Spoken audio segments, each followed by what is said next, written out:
쉽고 얕게 알려주는 교과서전입니다.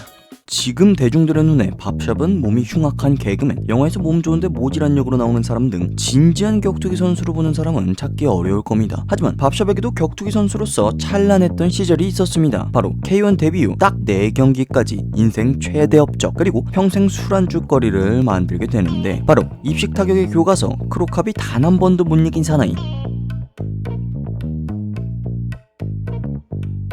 테크닉의 정점, 완벽한 콤비네이션을 자랑하는 무결점의 파이터 미스터 퍼펙트 어네스트 호스트를 2번 연속 잡아내는 업적을 탄생시킵니다. 자, 어네스트 호스트가 어떤 사람이냐? K1 무제한 그랑프리 초기 시절 럼버잭 피터 하츠와 푸르노넨 사무라이 앤디 훅의 양강 체제에서 미들급의 체급으로 그냥 출전을 해도 테크닉만큼은 누구에게도 꿀리지 않았습니다. 이후 해마다 착실히 증량 후 놀라운 속도로 피터 하츠, 앤디 훅, 어네스트 호스트 3강 체제로 만들어버렸고, 그마저도 얼마 안가 곧바로 1997 K1 월드 그랑프리에서 챔피언을 차지합니다. 이 우승을 기점으로 새로이 떠오르던 강력한 우승 후보 크로캅과 제롬 르벤너를 번번이 무관의 재앙으로 만들 만큼 안정적인 경기력을 선보이며 K1 역사상 단 2명밖에 해내지 못한 월드 그랑프리 총 4회의 우승을 거머쥔 그야말로 입식 타격의 정석이자 입식 타격의 전설이라 불리는 선수입니다. 그러나 격투기에 아무런 베이스도 없는 미식축가다운 밥샵에게 크나큰 오점을 남기게 되는데, 그 1경기 보시겠습니다. 시작하자마자 격투기에 아무런 근본도 없는 밥샵은 오로지 인파이트만이 살 길이면 안 듯 저돌적인 푸시를 감행. 물론 당시 입식 타격의 정점을 찍으며 절정의 폼을 자랑하던 어네스트 호스트였기에 얌전히 코너에 몰리진 않았습니다. 허술한 밥샵의 커버링 사이로 타격을 집어넣으며 자신의 타격거리를 지키고자 열심히 밀었지만 오히려 미는 사람의 밸런스가 깨지면서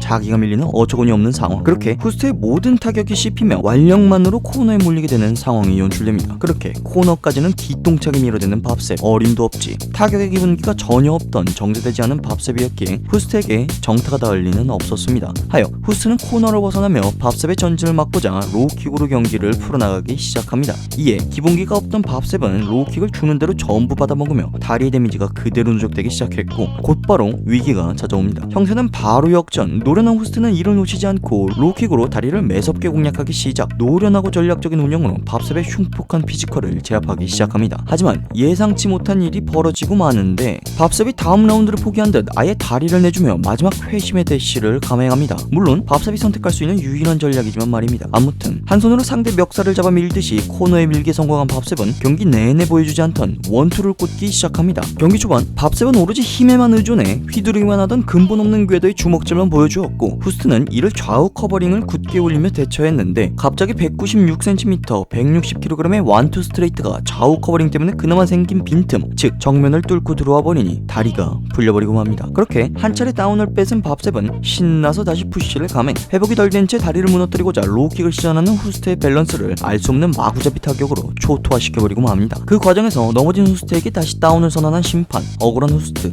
그리고 신난 밥셉. 가드를 내리고 뚜벅뚜벅 걸어가더니 자신의 스트레이트가 통한다는 것을 인지한 듯 종전 스트레이트 다운으로 데미지가 누적된 후스트가 쓰러질 때까지 원투를 집어넣습니다. 그리하여 당시 월드 그랑프리 3회 우승에 빛나는 강력한 우승 후보 어네스트 호스트가 입식 데뷔 7개월 2번의 경기밖에 안 치른 신예, 그것도 기본기가 절단난 밥셉에게 개막전에서 광탈. 하지만 놀랍게도 8강 진출에 성공한 세미 숄츠의 부상으로 어네스트 호스트가 대체 출전이 되며 운 좋게 본선 8강에 오르게 되는데, 어림도 없지 8강 상대 또 밥셉 등장. 구겨진 입식 재앙의 명예회복과 복수할 절호의 기회가 2개월 만에 돌아옵니다. 자, 2차전이 시작되고 밥셉은 1차전과 똑같이 저돌적인 러쉬를 감행. 하지만 어네스트 호스트는 1차전과 달리 정면에서 맞받아치지 않고 곧바로 로우킥으로 밥셉에게 다리를 공략하며 효과적인 아웃파이팅을 선보입니다. 이에 밥셉의 주요 전략과 기술, 그리고 전부 러쉬와 러쉬, 그리고 타격 러쉬의 효과가 크게 반감되며 곧바로 발이 묶이게 됩니다. 거기에 1차전에서 당했던 밥셉의 스트레이트에 대해 완벽한 준비를 보여줍니다. 타격 압박을 흘리며 로우킥으로 기동성을 통제하는 침착하고 정돈된 테크닉을 보여주며 1차전과 달리 야수를 때려잡을 준비가 되어 있는 사냥꾼의 모습을 보입니다. 여기에 1차전에서 보여주지 않은 또 다른 무기 바디블록. 지난 1차전 펀치 맞대결에서 테크닉이 삭제되는 완력과 턱 주변을 단단히 지켜주는 NFL산 근육들로 하여금 생각보다 높은 방어력을 보여주던 밥셉의 상체입니다. 하여 후스트는 밥셉의 바디를 두드리기 시작합니다. 격투기 초심자였던 밥셉은 바디샷에 전혀 대처하지 못하며 어네스트 호스트의 그림 같은 콤비네이션에 서서히 잠식당하고 있었습니다. 그렇게 허리 밑으로는 다리가 공략되고 허리 위로는 바디가 공략되어 기동성과 스태미너를 빠르게 잃게 됩니다. 그렇게 발이 묶인 밥셉을 상대로 어네스트 호스트의 입식 타격 교육이 시작. 이에 밥셉은 할 수 있는 게 피지컬을 앞세운 러쉬밖에 없었고 또 들이맞다가 러쉬, 또 들이맞다가 러쉬를 반복. 1라운드가 종료됩니다. 어네스트 호스트의 승리는 시간 문제였습니다. 호스트의 입식 교실 2교시 시작. 출석 체크를 위해 뛰어오는 밥셉. 열정적인 호스트 교수님은 아웃파이팅 강의를 손수 가르쳐주고 있습니다. 하지만 갑자기 인파이팅에 대해 가르쳐주고 싶었는지 뜬금없이 링의 중앙을 점유하며 발을 받고 펀치를 섞기 시작합니다. 주도권을 잃지 않기 위해 밥셉을 중앙에서 밀어내며 계속해서 KO를 위해 바디를 공략. 이때 밥셉의 두 박자 느린 기묘한 양손 후에 생각지도 못한 정타를 허용하며 호스트가 다운이 됩니다. 상식을 아득히 벗어난 템포의 펀치도 이해가 안 가고 그걸 허용한 호스트도 이해가 안 가고 아무튼 KO 직전까지 간 호스트는 적지 않은 데미지를 입은 듯 스텝이 거의 죽은 모습을 보이며 커버링을 한껏 올린 채 생존 모드에 돌입합니다. 피냄새를 맡은 야수 밥셉은 이를 놓치지 않고 호스트의 뒷목을 잡은 채 출처를 할 수 없는 풀스윙 펀치를 시작합니다. 오로지 완력에만 의존한 펀치들임에도 회복이 덜 된 호스트에겐 커버링을 높여도 위협적이었습니다. 결국 잘 때리다 갑자기 맞아서 지친 호스트와 잘 맞다가 갑자기 때려서 지친 밥셉의 교착 상태. 두 선수 다 스태미너와 내구도의 한계가 보이기 시작할 때 서로에게 가장 효과적인 무기들이 서로를 처절하게 공략했지만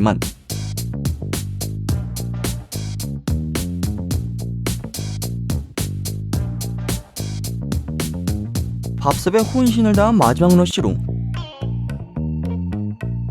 또다시 논란이 될 만한 판정이 선언됩니다. 그렇게 밥셉 격투기 커리어 최대 업적 데뷔 3전 만에 어네스트 호스트를 상대로 2연승을 거둔 평생 술안주거리를 만들게 됩니다. 여기서 재밌는 점은 호스트를 잡으며 4강에 진출한 밥셉이 근본 없던 펀치들로 하여금 주먹에 부상을 입은 것. 그리하여 또 대체 출전을 하게 된 어네스트 호스트는 레이세포와 제롬 루벤너를 차례로 꺾고 해당 토너먼트 우승을 하게 됩니다. 정리하자면 2연속 광탈을 하고 2연속 대체 출전으로 우승을 하게 된 기묘한 기록과 함께 K1 월드 그랑프리 4회 우승이라는 엄청난 대기록을 세우게 됩니다. 여담으로 결국 2002 월드 그랑프리는 밥셉이 진정한 우승자가 아니냐라는 말이 나올 정도로 밥셉 입식 최강론이 떠돌기 시작. 또 MMA에선 당시 최강이던 노게이라까지 피지컬만큼은 압도하는 모습을 보여준 바 종합 최강론까지 떠돌기 시작했습니다. 물론 이후